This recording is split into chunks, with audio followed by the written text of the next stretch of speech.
Dear friends, let us learn some typical words and expressions. पहला, artifacts.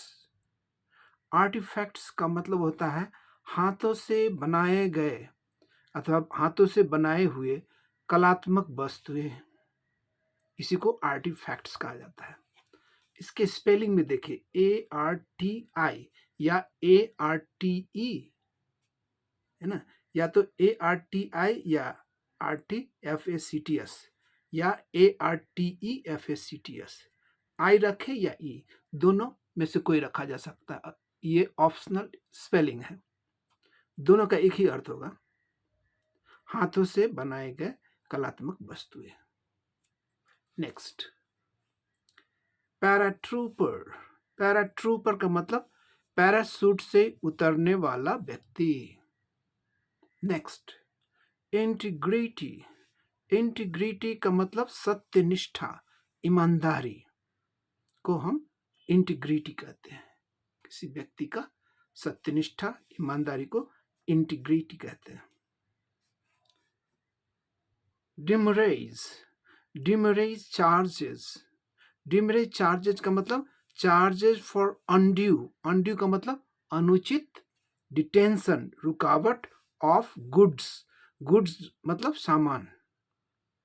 इसका मतलब माल वस्तु की समय से अधिक रुकावट का हर जाना। जैसे सामान जहाज से आया या ट्रेन से आया, आने के बाद उसका समय पर डिलीवरी नहीं ले पाया गया, समय से डिलीवरी नहीं हुआ, तो डिटेंशन हो गया। अगर बहुत रुकावट हो जाता है, अनावश्यक रुकावट हो जाता है, डिटेंशन हो जाता है, लेट हो जाता है, तो उसका लेट फाइन दिया जाता है। उसी को डिमरेज चार्ज कहा जाता है। नेक्स्ट,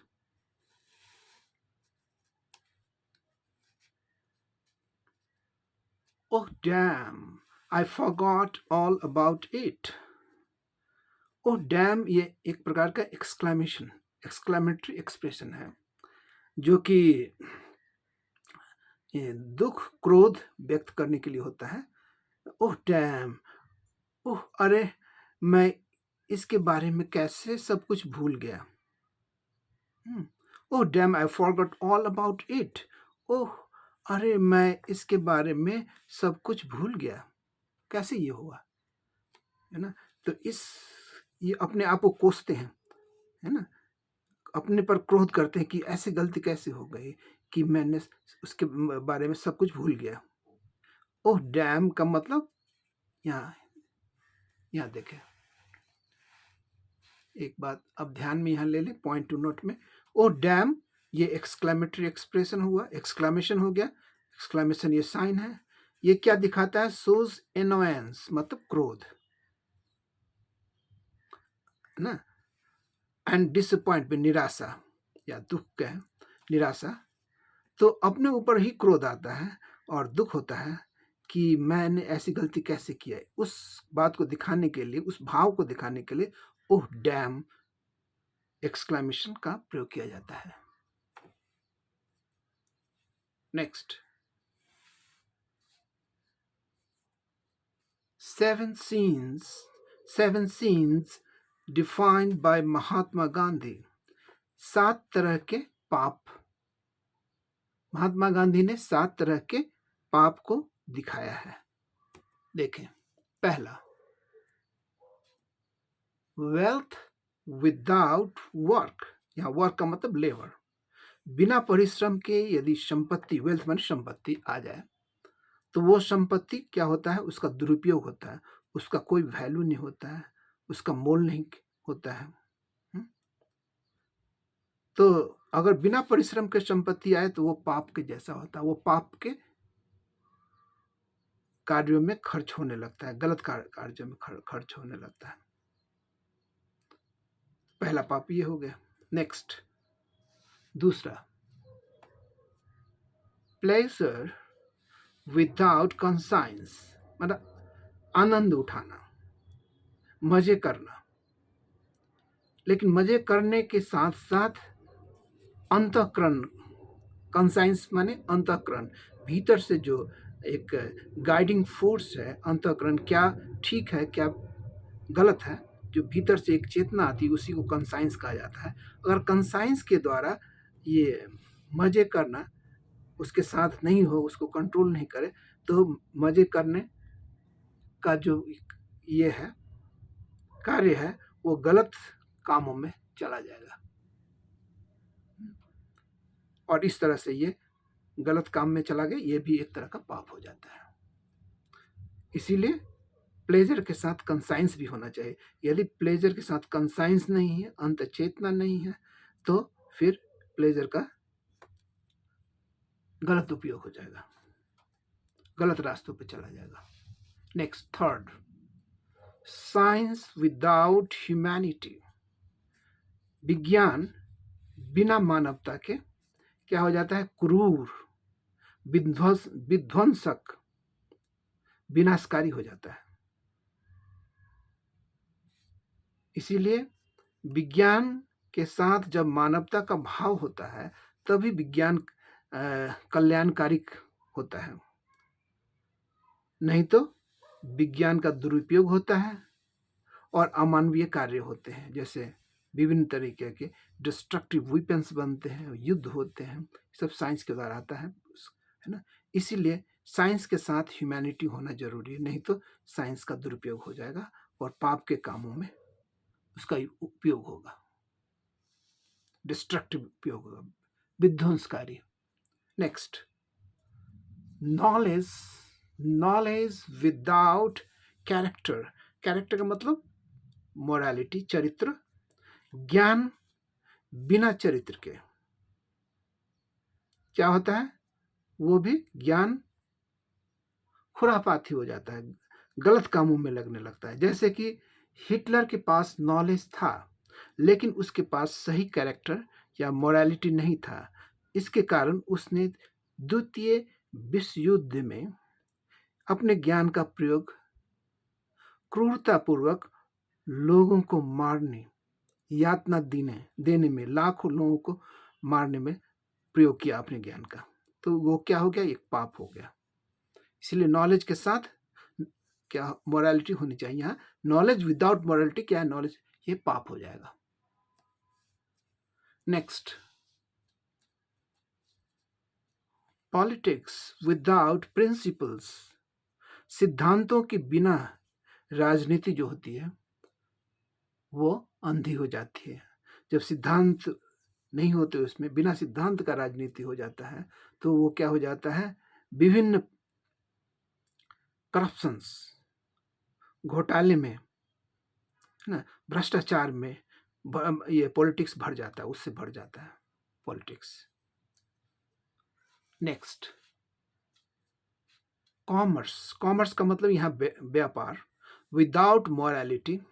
यदि व्यापार में नैतिकता न हो तो व्यापार क्या हो जाता है? जमाखोरी, मुनाफेखोरी, मिलावट करना, है ना, ये सब कुकृत्य में लग जाता है। ब्लैक मार्केटिंग, एडल्ट्रेशन, है ना, इस तरह का, जैसे भी किसी तरह से मुनाफा लेना, सिर्फ आदमी को कोई गलत चीज देकर भी, गलत तरीके के सामान देकर भी उससे व्यापार करना, तो ये भी पाप हो जाता है। कॉमर्स, व्यापार विदाउट मोरालिटी, ये भी पाप का एक साधन बन जाता है। नेक्स्ट, अब लास्ट, सेवेंथ देखें, सातवां पाप, वर्शिप विदाउट डिवोशन और सैक्रिफाइस। यदि वर्शिप माने प्रार्थना, पूजा में अगर समर्पण न हो, सैक्रिफाइस का भाव न हो, समर्पण का भाव न हो, तो वो पूजा क्या हो जाता है? ढोंग, पाखंड हो जाता है, वो सही पूजा नहीं रह जाता है। उसमें भी विभिन्न तरीके के ढोंग और पाखंड आ जाते हैं और वो पाप का कारण बन जाता है, पाप का रास्ता हो जाता है।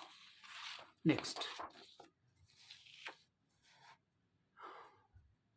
Seventh, Iran.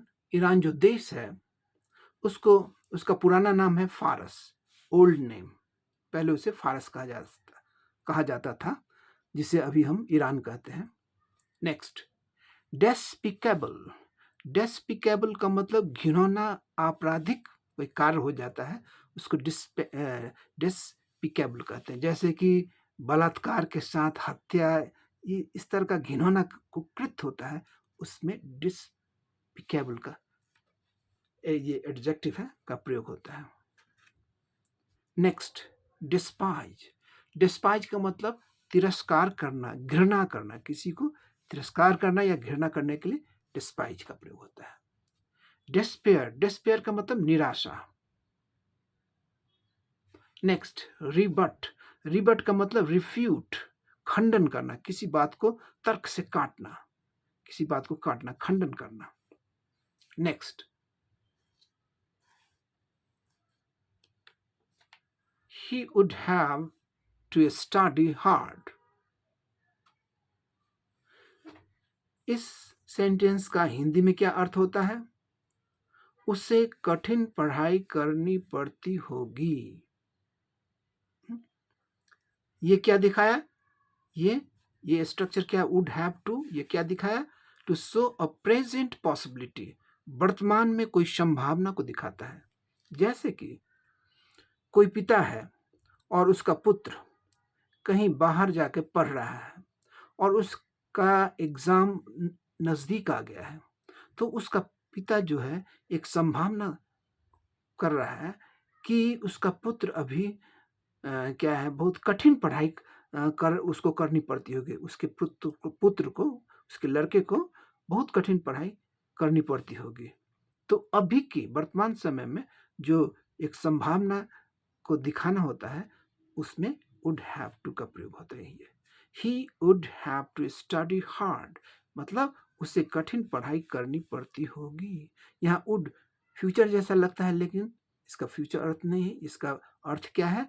प्रेजेंट है। और प्रेजेंट में ये क्या दिखाता है? पॉसिबिलिटी, वर्तमान की संभावना को दिखाता है कि वह मेरा लड़का जो है वो कठिन पढ़ाई उसे करनी पड़ती होगी, ऐसा वो संभावना दिखा रहा है, उसे ऐसा लग रहा है। नेक्स्ट,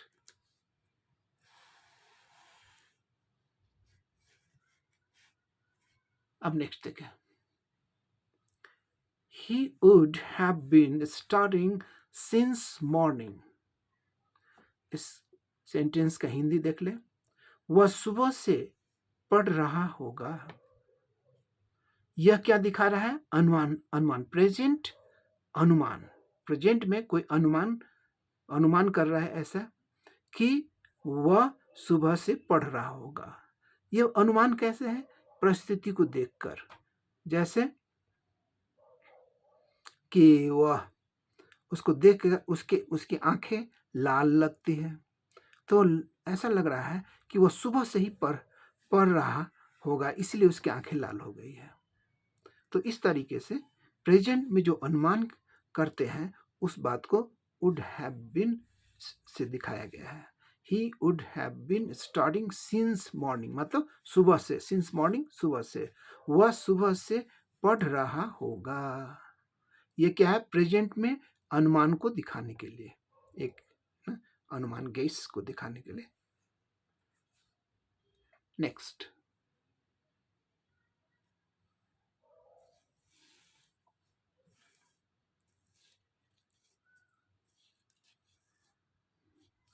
स्प्लैशेस माने छीटा, छीटे। स्प्लैशेस ऑफ मड, मड कीचड़। फ्लाई ऑन, फ्लाई ऑन का मतलब उड़ के पड़ जाना। फ्लाई ऑन माई पैंट्स, मेरे पैंट्स पर उड़ के पड़ जाते हैं। इन द रेन मतलब बरसात में। तो इस सेंटेंस का अर्थ क्या होगा? बारिश में मतलब बरसात में कीचड़ के छींटे मेरे पैंट पर उड़कर पड़ जाते हैं। Next,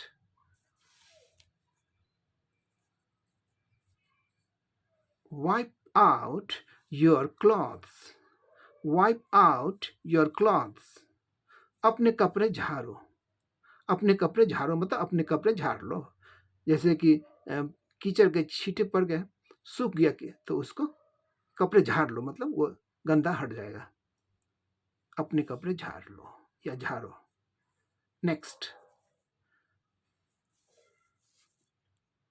wipe out your hands, wipe out your hands मतलब अपने हाथ झाड़ो, अपने हाथ झाड़ लो, मतलब हाथ में धूल लग गया तो उसको झाड़ लो, अपने हाथ झाड़ लो, wipe out your hands.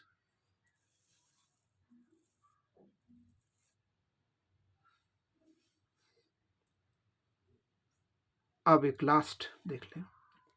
He is second to none in brain, second to none का मतलब किसी से कम नहीं, सेकेंड वो नहीं है, मतलब सेकेंड वन नहीं, मतलब वह किसी से कम नहीं है, वो सेकेंड में नहीं है, किसी से कम नहीं है। He is second to none, वह किसी से कम नहीं है। इन ब्रेन मतलब दिमाग में, he is second to none in brain, इसकी हिंदी क्या हो जाएगी, वह दिमाग में किसी से कम नहीं है। Thank you so much, see you in the next video.